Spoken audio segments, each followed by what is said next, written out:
All right, let's have a look at some laws and regs for information security. Now, if you work for an organization that uses and processes, makes use of customer credit card data, then you are covered by PCI DSS. PCI DSS is the payment card industry security data standard. And so this is very important for people, like I said, processing credit cards, debit cards, some of those like prepaid gift cards that you can get, and e-purses, ATMs, point of sale registers, and so on. And so it applies to all the entities involved with that. And at a high level overview for PCI DSS, what they want us to do is to build and maintain a secure network, protect that cardholder data. We don't want the card exposed. Maintain a vulnerability management program, implement access controls, regularly monitor the network, regularly test the network, maintain information security policy. So if you don't do this and you have customer payment data, then you can get fined. You can get your privileges of processing credit card data removed and revoked, and get it very hard to get it back again. So it's very important to comply with PCI DSS if you are processing customer credit cards, debit cards, etc. The next one is ISO IEC 27001. 27001 actually covers quite a lot, and there are a lot of subtopics in 27001, but there is specifically 27001:2013, which is the requirements for establishing, implementing, maintaining, and continually improving your information security management system. This is actually pretty cool. So if you are interested in doing that, which I think a lot of us are, what you do is you take all of the tenets of 27001:2013 and you match them up with how you are doing in your organization and see if you can bring your level of efficacy, of how well you're doing, to the level of 27001:2013.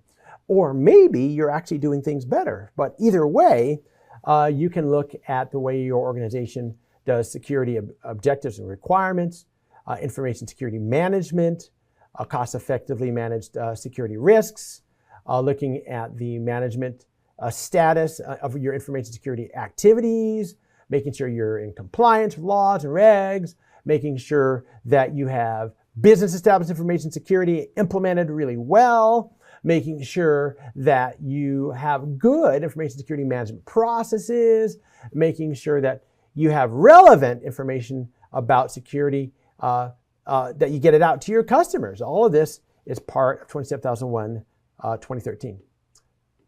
All right, so let's say that you are an organization, and maybe you are a medical clinic, maybe you are a hospital, maybe you deal with surgical instruments, maybe you deal with medical supplies, whatever it is. If you deal with patient data at all in the medical industry, you are going to be subject to HIPAA. HIPAA is the Health Insurance Portability and Accountability Act that's primary purpose is to protect patient data. So some of the simplification of HIPAA rules, we want each provider who does business electronically to use the same healthcare codes, the transaction identifiers, right? So we want to be able to match code for code, identifier for identifier, so we know who's talking what. So very important. Also, we want to have protections for the personal health information, right? If somebody is undergoing tests for cancer or some other disease, and it's in the medical record, even if it turns out negative, it might negatively affect that person's future if that data leaks out. And so it gives the patients an array of rights to not disclose health information.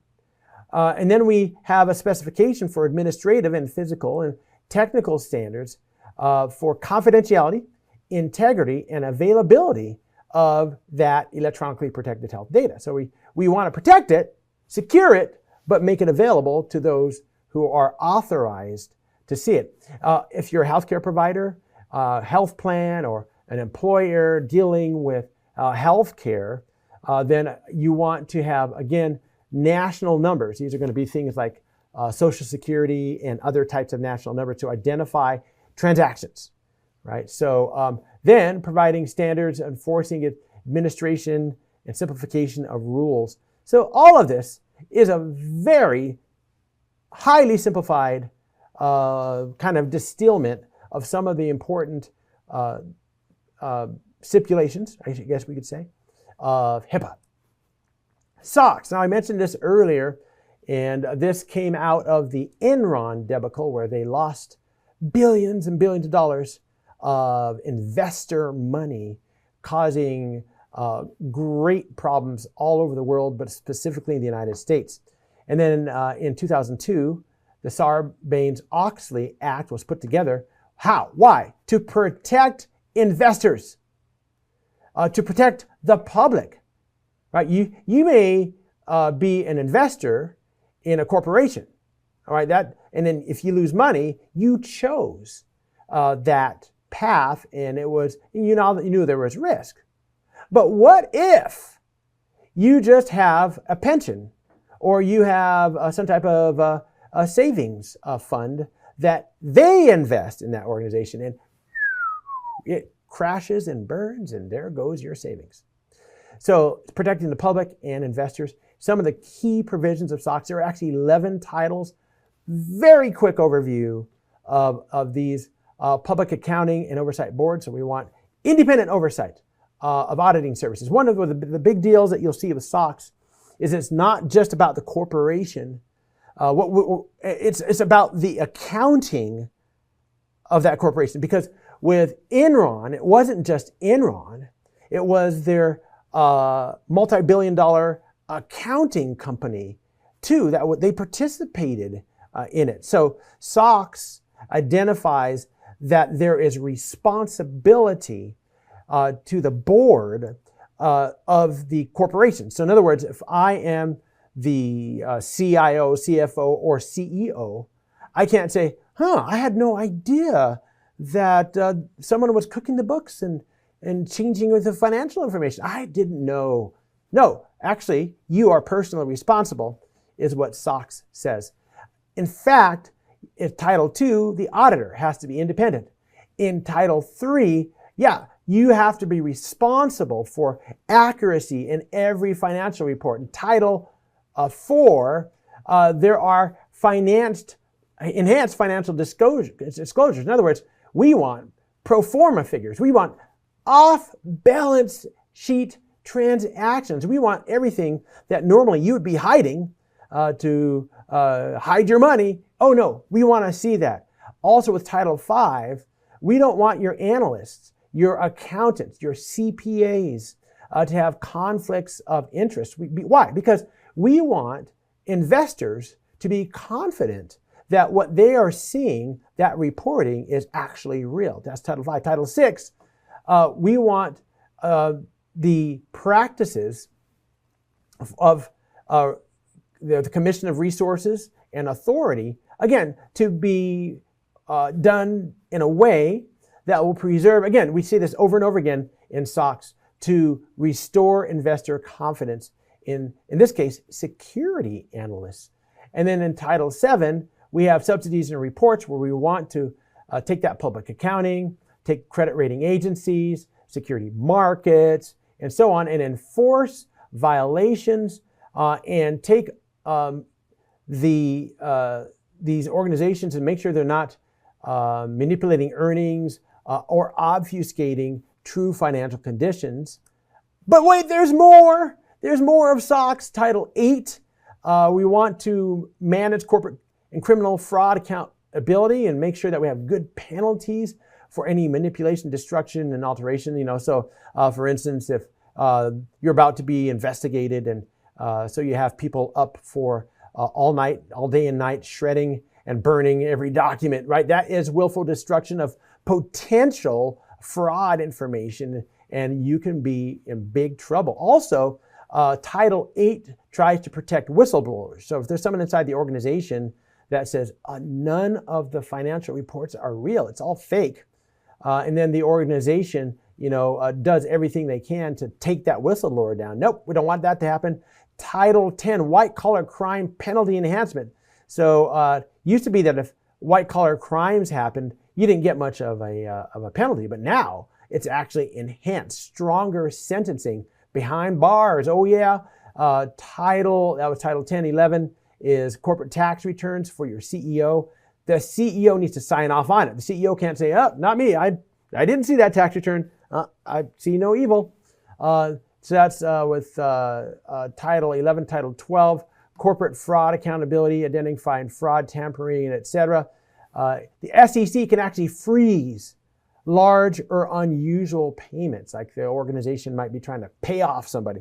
So what does this have to do with you in IT? Well, you as an IT ethical hacker, security worker, network defender, you might need to facilitate the SOX titles in the IT department on servers, workstations, and creating application security and so on to help facilitate making this possible. Like for instance, in terms of auditing, you might need to create accounts, et cetera, that help auditors look into transactions, trades at the corporate level, the accounting level, et cetera. So you may have to deal with this as an IT worker. Next, we look at DCMA, the Digital Millennium Copyright Act. There was a problem near the turn of the century because in the 1990s, new technology became available to do some very amazing stuff. Did you know that you can buy this plastic thing called a CD and you put it into a player and you don't even need a tape or a record player? Music comes out. It's all digital. Oh, really? Can I copy it like I copied my tape or my record player? Nope. It is actually encrypted. Same with this other new technology called a DVD. But wait, technologies then came out that allowed you to decrypt the MP3 and decrypt the DVD and take that encrypted digital data and put it wherever you want. This was the age of Napster. And Napster and related technologies that could rip, you still call it rip, rip is short for rip off, or steal that digital information, became extremely popular. Well, whose information were they ripping? It was the information of the entertainment industry, music, Hollywood, all the people who had copyrights and were very dependent on record sales and video sales in order to keep their income up, which was directly threatened by this activity. Well, the entertainment industry is powerful. They went to Congress and it turned out this was a big issue, and eventually the Digital Millennium Copyright Act was formed. And so one day, some people in suits knocked on the door of a suburban mother who was just cleaning up after lunch and said, "We've looked at the IP address and this house is stealing digital information." Yep, it was 12-year-old Johnny, who's at school right now, who's running Napster in his bedroom. So either way, that's the DMCA in a nutshell. It's still active. Also, it can apply to your organization, especially if there are illegal recordings of intellectual property that are stored in your network. So you have to be very careful that the copyright owners' works are protected, right? We don't want it to be altered, moved, or whatever. We want that information not to be on our network. So DCMA, very important still in the world today. The next one I want to talk about is FISMA. FISMA is the Federal Information Security Management Act, right? So it is a comprehensive framework for what? Well, making sure that we have good security controls over information that supports what? Federal. Well, what federal? The United States of America. Federal operations and assets. So if you are a federal contractor, if you are a federal agency, you're going to be covered under FISMA, Information Systems Mission Impact, requirements for information systems for minimum security, selecting appropriate security controls for information systems, making sure that you have control effectiveness and you have authorization, security authorization in your information systems.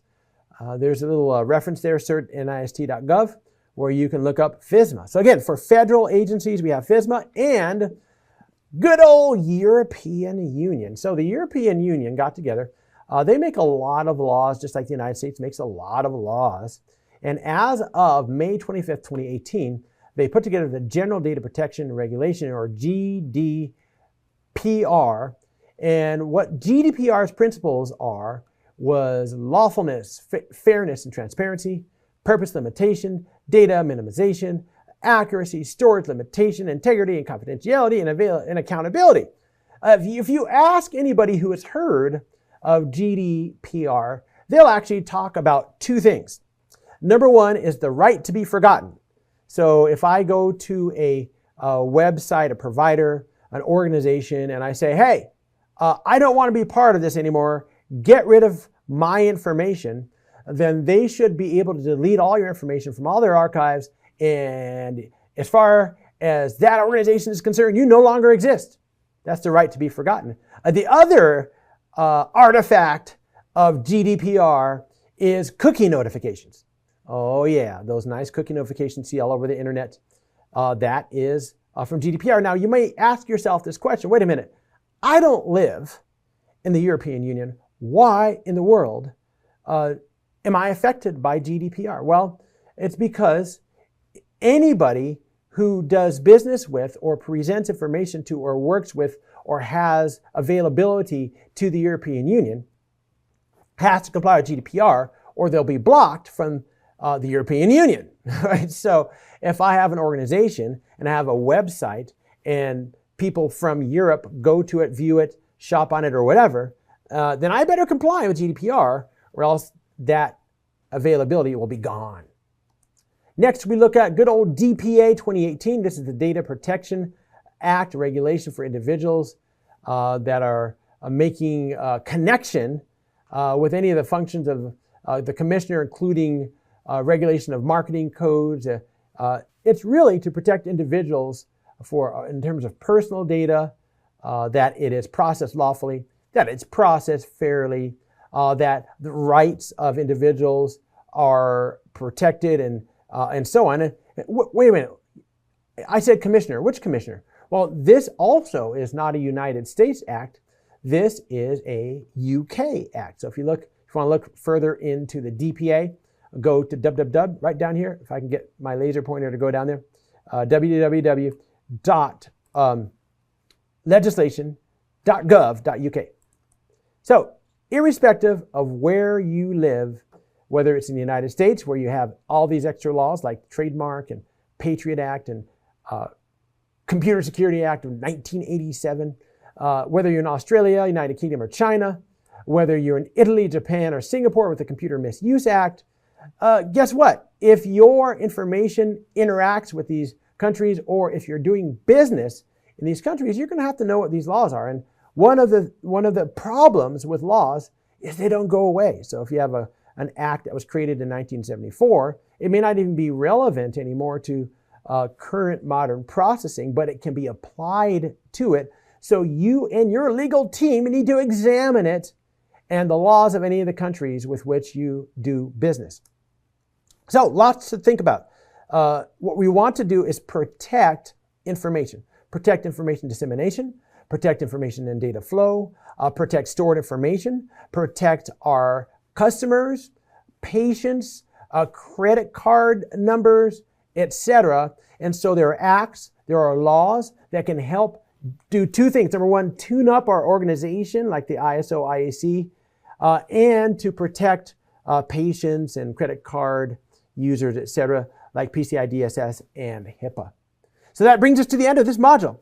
In the next module, I'm going to give you an introduction to ethical hacking, look at some of the fundamentals of the cyber kill chain methodology, hacking concepts, classes of hackers, And we're also going to look at the phases of ethical hacking. So this is the various phases of the hacking cycle. That's what we're going to be doing next time.